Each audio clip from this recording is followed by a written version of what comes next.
Bienvenue à cette nouvelle édition du TVC Info spécial politique du 26 juin 2023. Nos invités cette semaine, Guy Chiasson, professeur de l'Université du Québec en Outaouais, vient nous présenter sa nouvelle chronique en politique municipale. Edmond Leclerc, conseiller du secteur Buckingham, fait un bilan avec nous des dossiers importants des derniers mois concernant ce secteur de la ville de Gatineau. Benoît Lauzon, maire de Tursault et préfet de la MRC Papineau, vient nous parler des dossiers importants qui touchent la petite nation. Bonne écoute.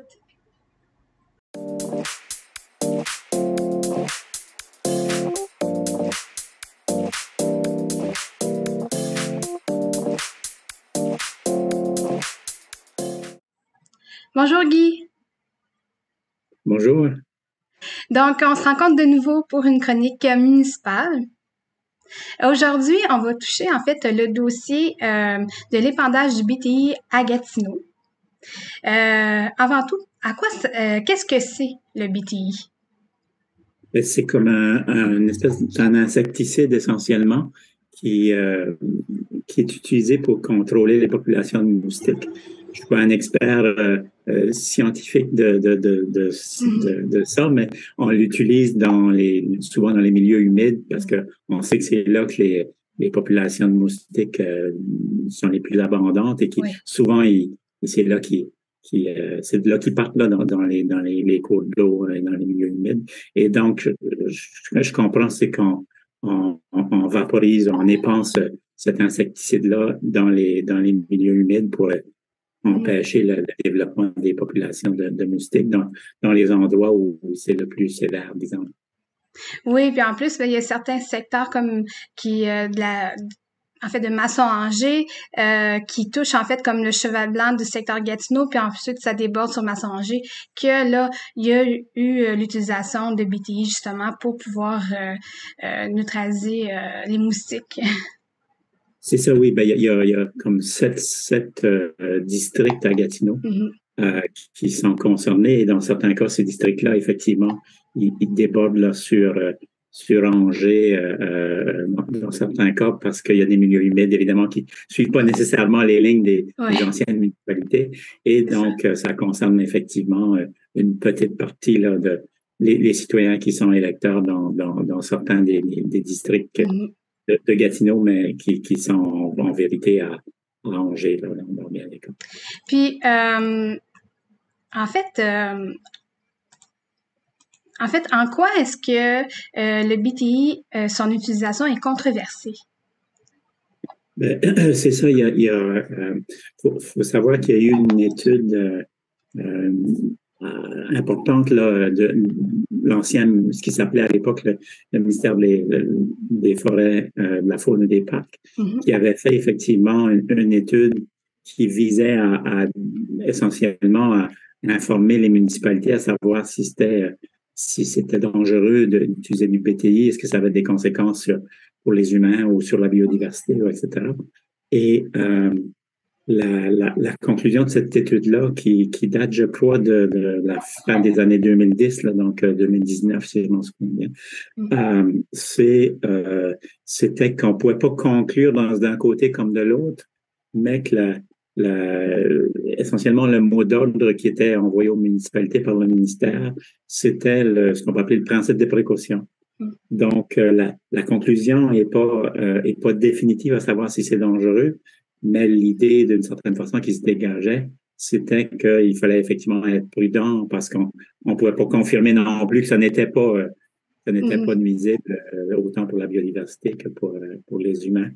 Et donc, dans cette optique-là, il y a suite à ce rapport-là, évidemment, il y a plusieurs municipalités qui sont allées de l'avant. Il y en avait déjà qui avaient déjà fait la démarche, mais pour bannir l'utilisation du BTI sur leur territoire. Selon les chiffres là, qu'on avait qui ont circulé, Gatineau était une quarantaine de villes là, qui continuaient de l'utiliser. Donc, c'est relativement peu de villes finalement qui continuent de l'utiliser si on considère qu'il y a il y a plus que 1100 municipalités au Québec. Surtout qu'il y a eu des essais dans le passé pour arrêter le BTI, puis que là, ils ont dû recommencer, parce que je pense qu'il y a eu des plaintes des citoyens que les moustiques étaient comme vraiment trop présents dans leur secteur. Mais effectivement, le secteur dont tu parlais tantôt, là, autour du cheval blanc, je pense, Oui. ça fait partie de ces endroits-là où effectivement il y avait des préoccupations importantes et à ce moment-là, quand on a réintégré le BTI, en fait, finalement, on a créé une espèce de taxe spéciale. Les citoyens de ces zones-là, donc les 7 districts-là, ils payent sur le compte de taxe, ils payent un montant, je pense, une douzaine de dollars là, pour la taxe moustique, on peut dire, donc qui sert à ça. Et là, finalement, c'était le retour, je dirais, de ceux qui voulaient vraiment aller de l'avant le plus tôt possible et abolir la taxe. Donc, il y a eu je dirais, un certain mouvement citoyen, des gens qui sont venus au Conseil pour demander l'abolition. Alors que, du moins, dans les débats, on a moins vu les gens qui étaient préoccupés par la question des moustiques et qui voulaient avoir quelque chose qu'il fallait faire par rapport à ça. Donc, alors que dans le passé, c'est plutôt ceux qui ont été vocaux, c'était ceux qui trouvaient qu'il fallait faire quelque chose pour les moustiques. Cette fois-ci, c'est plutôt les citoyens qui étaient préoccupés en fait, qui demandaient l'abolition. Et certains élus ont repris un peu la balle au bord. C'est Desmarais, la conseillère qui a fait la résolution qui a finalement mené à l'abolition. Puis, comme on peut voir, comme dans les ici, habituellement, les gens vont plus être habitués de voir que les politiques environnementales vont plus être menées par le fédéral ou encore le provincial au niveau des paliers gouvernementaux. Mais on voit que les villes aussi sont touchées par, si on veut, ces politiques environnementales-là. Puis, pour le cas de la ville de Gatineau, comment est-ce que ça influence sa gouvernance de façon générale? Peut-être une chose qui est intéressante de mentionner, c'est que depuis longtemps, les villes font des choses qui sont importantes pour l'environnement. Pavage de rue, des tuyaux, donc c'est important pour la question sanitaire, mais c'est important aussi pour l'environnement, la construction domiciliaire, la planification, tout ça. C'est des responsabilités que les municipalités ont depuis longtemps et qui ont des impacts importants sur l'environnement, mais que la nouveauté, c'est qu'on prend conscience qu'il y a ces impacts-là. C'est-à-dire que dans le passé, on faisait fi, on n'intégrait pas les préoccupations environnementales quand on prenait en charge ces responsabilités-là. Donc, effectivement, un des nouveaux aspects, c'est effectivement le fait qu'il faut, quand on fait ce qu'on faisait depuis toujours, on intègre des enjeux, des préoccupations. Donc, toute la question des dépotoirs avec Cook, par exemple, maintenant, on sait bien que ça a des incidences, que ça produit des gaz à effet de serre. Et donc, tout ça, ça fait en sorte que je dirais que, ne serait-ce que ça fait en sorte que les villes, les municipalités sont amenées à se préoccuper des questions d'environnement et à se donner des guidelines, des politiques en cette matière. Puis en plus de ça, effectivement, les paliers de gouvernement supérieur, le gouvernement provincial, dans le cas de Gatineau, le gouvernement du Québec donne de plus en plus de responsabilités en matière d'environnement, en matière de transport en commun, par exemple, qui sont des choses qui ont des incidences fortes sur l'environnement, ou en matière de gestion des milieux humides, comme on parlait dans le cas du BTI, pardon. Et puis, donc, pour toute cette raison-là, ça fait en sorte que c'est comme deux effets, je dirais, à Gatineau, comme dans d'autres villes d'ailleurs, c'est que d'une part, il faut revoir notre façon de faire les choses pour intégrer les considérations, les limites environnementales et les incidences de l'environnement. Donc, quand on fait quand on construit un nouveau quartier, par exemple, ben, qu'est-ce que ça veut dire en termes de gaz à effet de serre? Et donc, dans ce cas-là, la ville s'est donné elle-même l'idée d'un plan climat, donc de se donner, d'agir de façon moins porteuse de gaz à effet de serre, etc. Donc, ce qu'on voit, c'est effectivement que le, le rôle qu'avaient les villes il y a 50 ans est changé de façon majeure, notamment parce qu'on a ajouté des responsabilités en matière d'environnement. C'est pas uniquement pour ça, mais c'est un des gros morceaux là, qui s'est comme rajouté. Et donc, de façon, toute façon, ça influence le type de personnel qu'on a à la ville, le type de professionnel. On doit avoir maintenant des professionnels, des biologistes, des gens qui ont une connaissance en matière d'environnement.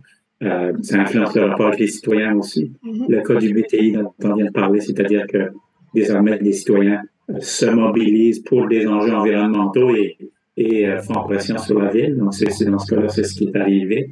Et donc, c'est plus un rapport uniquement de citoyens qui sont préoccupés par combien le compte de taxes va être élevé et quel service la propriété reçoit. Mais c'est aussi des gens qui s'ils veulent avoir des mesures en matière de protection de leur environnement, ils ne vont pas juste s'adresser à Québec, ils vont s'adresser aussi à Gatineau, à la municipalité. Donc, on peut voir que ça change vraiment de façon très visible, je dirais, et significative. Là. Qu'est-ce que c'est une municipalité, et qu'est-ce que Gatineau, qu'est-ce qu'elle met en priorité, puis comment est-ce qu'elle agit. Oui, absolument. On voit vraiment que le rôle des villes a vraiment beaucoup évolué dans 50 ans. Je te remercie beaucoup, Guy. Merci.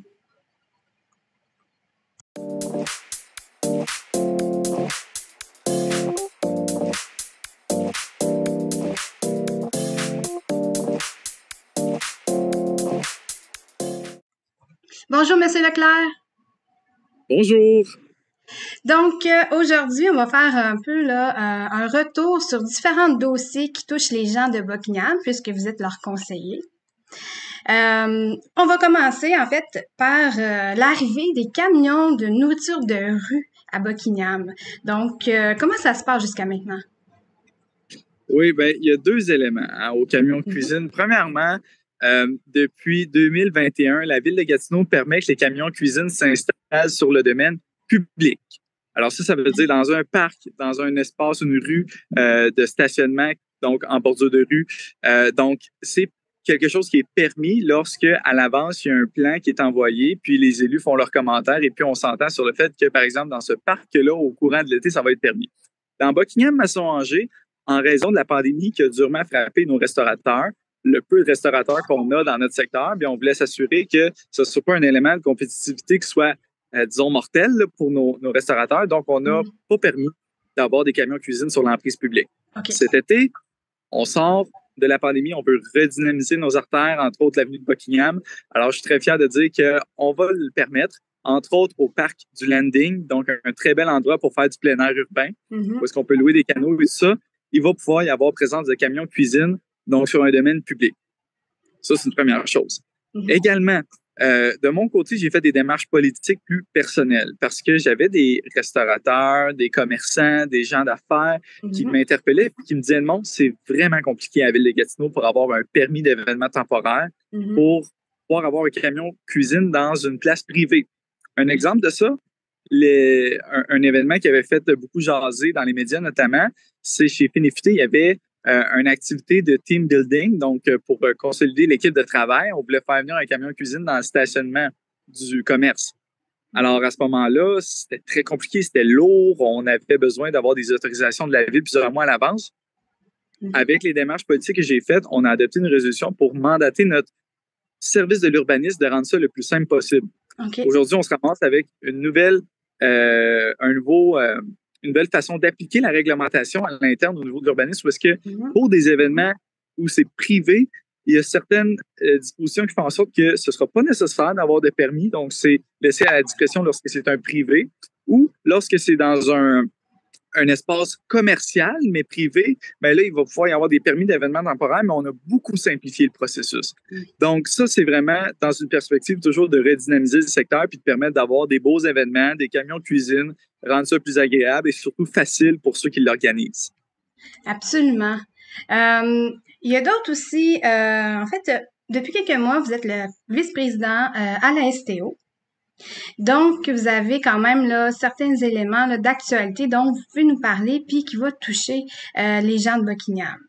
Donc, qu'est-ce que vous pouvez m'en dire un petit peu plus là-dessus? Bien, je vais commencer par un petit scoop, Okay. une nouvelle en primeur. Le sondage de satisfaction annuel qui est réalisé par la Ville de Gatineau il a été déposé très dernièrement. Et puis, on a demandé aux citoyens et citoyennes de Gatineau comment ils sont satisfaits de tel et tel service à la Ville. Et en ce qui concerne le transport en commun, j'étais extrêmement fier de voir que c'est à Buckingham où on est les citoyens qui considèrent être les mieux desservis par le transport en commun. Pas dans le sens où on a le plus de services, mais on est les plus satisfaits du niveau de service que l'on a. C'est pas parfait, là. Et je suis loin de dire que c'est parfait parce que c'est quand même un niveau de service qui n'est pas si élevé. Il me semble, à mémoire, que c'est 0,5 sur 10. Oui, c'est ça.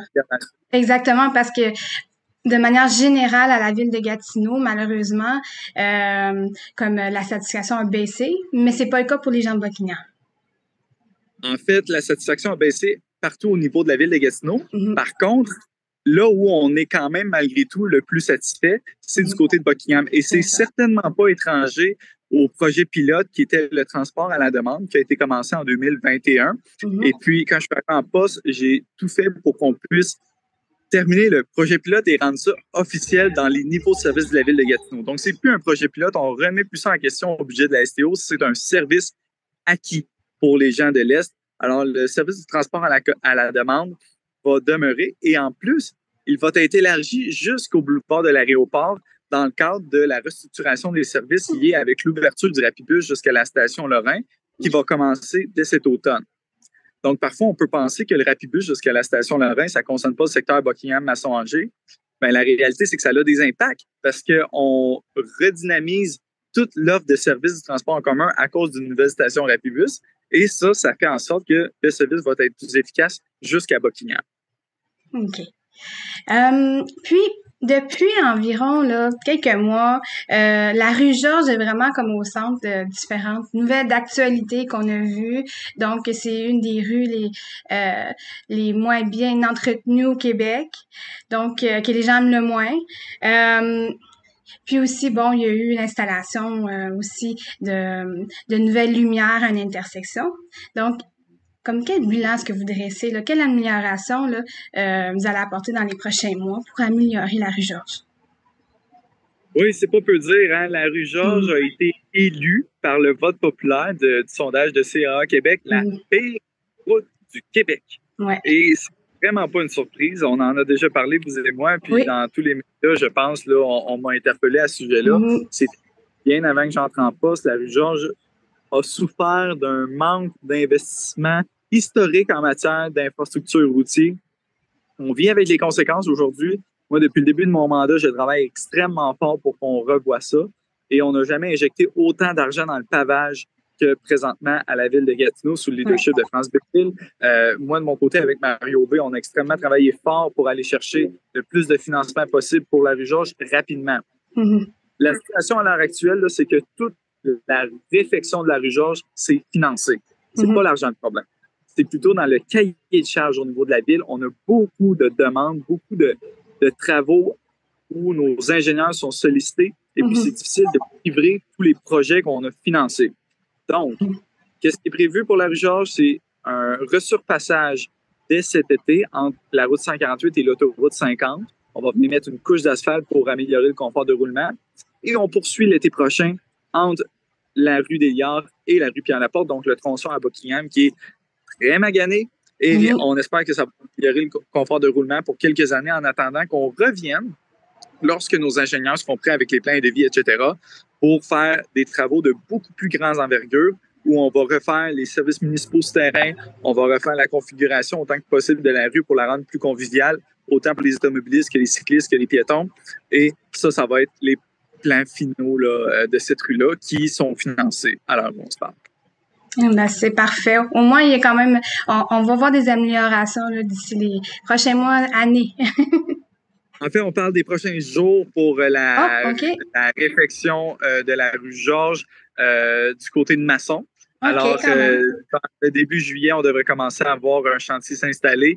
On ne parle pas d'un chantier de petite envergure, là, c'est gros, et c'est seulement une couche clichette qu'on fait, qu'on appelle en bon français. Là, donc, c'est une couche d'asphalte qu'on met par-dessus la couche existante. Ça va beaucoup aider le confort de roulement. Puis, on va faire la même chose l'été prochain. Parfait.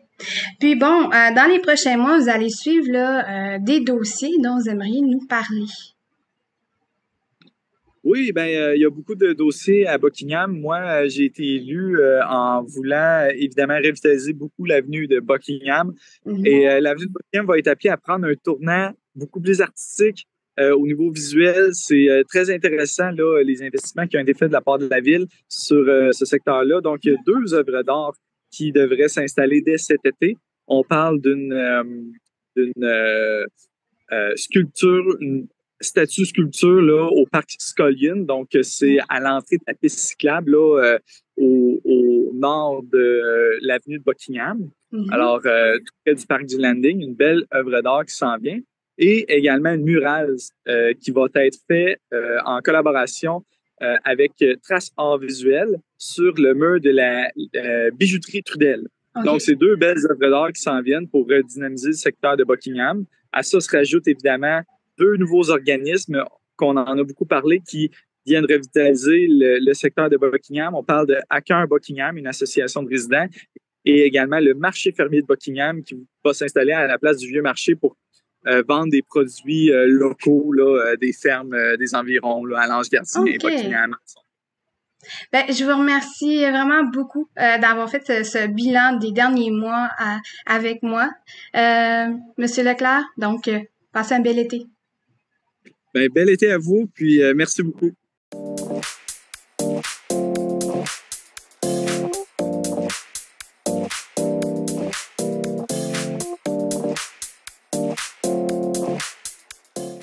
Donc, maintenant que je vous ai avec moi, est-ce qu'on peut faire un peu un bilan des derniers mois avant qu'on tombe tous là, en vacances?